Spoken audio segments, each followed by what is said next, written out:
வணக்கம். உங்களை இந்த அமைதியான விளக்கப்பதிவிற்கு அன்போடு வரவேற்கிறேன். இப்போ நீங்க உட்கார்ந்திருக்கிற இடத்துலயே கொஞ்சம் வசதியா சாஞ்சு உட்காருங்க.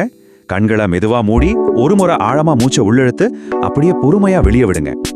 ஓகே, இன்னைக்கு நாம பார்க்க போற விஷயம் உங்க மனசை உடனே அமைதிப்படுத்தக்கூடிய ஒரு சூப்பரான டெக்னிக். அதுதான் பிராமரி பிராணாயாமம். கேட்கறது கொஞ்சம் பெரிய வார்த்தையா இருந்தாலும் இது ரொம்ப ரொம்ப எளிமையான ஆனா ஆச்சரியப்பட வைக்கிற அளவுக்கு பலன்களை தரக்கூடிய ஒரு பயிற்சி.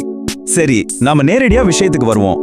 வேலை பழுவால வர்ற ஸ்ட்ரெஸ், இல்லனா எக்ஸாம்க்கு படிக்கிற பதற்றம், இப்படி அடுக்கடுக்கான குழப்பங்களால உங்க மைண்ட் ரொம்ப சோர்வாவும் சிதறியும் இருக்கா? கவலைப்படாதீங்க, நீங்க மட்டும் இல்ல, நம்மள பல பேருக்கு இது தினமும் நடக்கிற ஒண்ணுதான். ஆனா இந்த ஸ்ட்ரெஸ்ல இருந்து வெளியே வர நமக்கிட்டே ஒரு மிக சிறந்த கருவி இருக்குன்னு சொன்னா நம்புவீங்களா? வாங்க, அது என்னன்னு பார்க்கலாம். பிராமரே அப்படிங்கிற வார்த்தைக்கு சமஸ்கிருதத்துல தேனி அப்படின்னு அர்த்தம். இது ஏன் தேனின்னு சொல்றாங்க தெரியுமா? தேனீக்கள் கத்துற அந்த ரீங்கார சத்தத்துல இயற்கையாவே மனசை அமைதிப்படுத்துற ஒரு வைப்ரேஷன் இருக்கு. அதே மாதிரி ஒரு மென்மையான ரீங்கார ஒலிய நாமும் எழுப்புறது தான் இந்த பயிற்சியோட அடிப்படை. இதுக்கு உங்களுக்கு எந்த எக்ஸ்ட்ரா உபகரணங்களும் தேவையில்லை. உங்க சுவாசமே போதும். உங்க அன்றாட வாழ்க்கையில ஈஸியா செஞ்சிடக்கூடிய ஒரு அருமையான பயிற்சி இது. இப்போ இதை எப்படி செய்யறதுன்னு பார்க்கலாம். முதல்ல உங்களை தொந்தரவு செய்யாத ஒரு அமைதியான இடத்தை தேடி கண்டுபிடிங்க. தரையிலோ இல்ல நாற்காலியிலோ எப்படி வேணாலும் நீங்க வசதியா உட்காரலாம். பத்மாசனம், சுகாசனம்னு உங்களுக்கு பிடிச்ச போஸ்ட்ல உட்காந்துக்கோங்க. ஆனா ஒண்ணே உங்க முதுகெலும்பு மட்டும் நேரா நிமிர்ந்து இருக்கணும். உடம்ப நல்லா தளர்வா விட்டுடுங்க. எந்த இறுக்கமும் வேண்டாம். ரொம்ப ரிலாக்ஸ்டா உட்காந்துக்கோங்க. அடுத்ததா நம்ம பண்ண போறதுதான் ஷண்முகி முத்திரை. வெளியிலிருந்து வர்ற சத்தங்களை முழுமையா தடுத்து நம்ம கவனத்தை நமக்குள்ள திருப்புவதற்கு இது ரொம்பவே உதவும். இப்ப நான் சொல்றபடி ஏன் கூடவே செஞ்சு பாருங்க. உங்க 2 கட்டை விரல்களையும் வச்சு காதுகளை மெதுவா மூடிக்கோங்க. இப்ப வெளியில எந்த சத்தமும் கேட்காது, சரியா? அடுத்து உங்க ஆள்காட்டி விரல்களை புருவங்களுக்கு கொஞ்சம் மேலே நெற்றியில வைங்க. நடு விரல்களை மூடிய கண்களின் மேல எந்த அழுத்தமும் கொடுக்காம ரொம்ப சாஃப்டா வைங்க. கடைசியா மோதிர விரலை மூக்குக்கு கீழேயும் சுண்டு விரலை உதடுகளுக்கு கீழேயும் லேசா வச்சுக்கோங்க. ஆரம்பத்துல இந்த பயிற்சியை செய்யறவங்க கவனிக்க வேண்டிய ஒரு முக்கியமான விஷயம் இருக்கு. உங்க சுவாசம் ரொம்ப ரொம்ப இயல்பாகவும் மென்மையாகவும் இருக்கணும். எந்த காரணத்தை கொண்டும் மூச்சை உள்ள இழுக்கிறப்போவோ இல்ல வெளியே விடுறப்போவோ அதிகமா சிரமப்படக்கூடாது. உங்க உடல் ரொம்ப தளர்வாகவும் பாதுகாப்பாகவும் இருக்கிறத நீங்க உணர முடியும். அந்த அளவுக்கு இயல்பா இருங்க. இப்போ ஒரு மிக சுவாரஸ்யமான விஷயத்தை பத்தி பார்க்கலாம். அதுதான் அந்த தேனியோட ரீங்கார நுட்பம். உங்க வாய் முழுமையா மூடி இருக்கணும். இப்ப மூக்கு வழியா மட்டும் ரொம்ப மெதுவா ஆழமா மூச்சை உள்ளே இழுங்க. மூச்சை முழுசா உள்ளே இழுத்த பிறகு மெதுவா வெளியே விடும்போது உங்க தொண்டையில இருந்து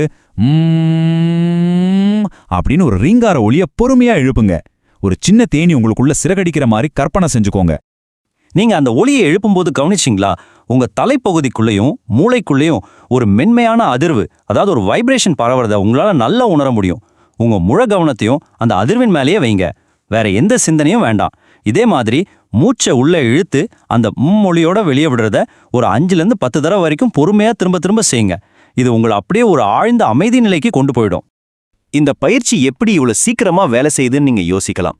பொதுவா கோபம், கவலை, பயம் இதெல்லாம் வரும்போது நம்ம நரம்பு மண்டலம் ரொம்பவே பாதிக்கப்பட்டு ஒரு கொந்தளிப்பான நிலையில இருக்கும். ஆனா நாம எழுப்புற இந்த மென்மையான ரீங்கார அதிர்வுகள் நேரா நம்ம மூளைக்கும் நரம்பு மண்டலத்துக்கும் போய் அந்த கொந்தளிப்பை எல்லாம் அடக்கிடும். இது உடனே உங்களை ஒரு அமைதியான ரிலாக்ஸ்டான நிலைக்கு மாத்திடும். இது சும்மா சொல்ற வார்த்தை இல்லைங்க, அறிவியல் பூர்வமாகவே நிரூபிக்கப்பட்ட உண்மை. இது எவ்வளவு அற்புதமான விஷயத்தை நமக்கு காட்டுது பாருங்க. இந்த ஒலி அலைகள் வெறும் மனசை மட்டும் அமைதிப்படுத்துறதில்ல, உடம்புக்குள்ள ஏகப்பட்ட நல்ல விஷயங்களையும் செய்யுது. மூளை செல்களை தூண்டி உங்க மைண்டையே ஃப்ரெஷ் ஆக்கிடும். முக்கியமா உயரத்த அழுத்தத்தை கட்டுக்குள்ள வைக்க இது ரொம்பவே உதவுது. அது மட்டும் இல்லாம இந்த வைப்ரேஷன் தொண்டை பகுதியில செயல்படுறதால அங்க இருக்கிற சுரப்பிகள் தூண்டப்பட்டு தைராய்டு பிரச்சனைகளை நிர்வகிக்கவும் இது ஒரு சூப்பரான சப்போர்ட்டா இருக்கு. அதனாலதான் சொல்றேன், இது ஏதோ ஒரு சாதாரண உடற்பயிற்சி இல்ல, நம்ம அன்றாட வாழ்க்கைக்கு தேவையான ஒரு பிராக்டிக்கல் டூல். எக்ஸாம்க்கு படிக்கிற மாணவர்களுக்கு அவங்க நினைவாற்றலையும் கவனத்தையும் அதிகமாக்க இது ஒரு பெரிய வரப்பிரசாதம். அதே போல ஆபீஸ்ல மணிக்கணக்கா வேலை பார்க்கறவங்க அவங்க கவனம் சிதறாம இருக்க இதை ட்ரை பண்ணலாம். குறிப்பா ராத்திரியில தூக்கம் வராம கஷ்டப்படுறவங்க தூங்க போறதுக்கு கொஞ்ச நேரம் முன்னாடி இதை செஞ்சீங்கன்னா நிம்மதியான ஆழ்ந்த தூக்கத்தை கண்டிப்பா பெற முடியும். இவ்வளவு நன்மைகள் இதுல இருந்தாலும் சில முக்கியமான பாதுகாப்பு வழிமுறைகளையும் நாம கண்டிப்பா மனசுல வச்சுக்கணும்.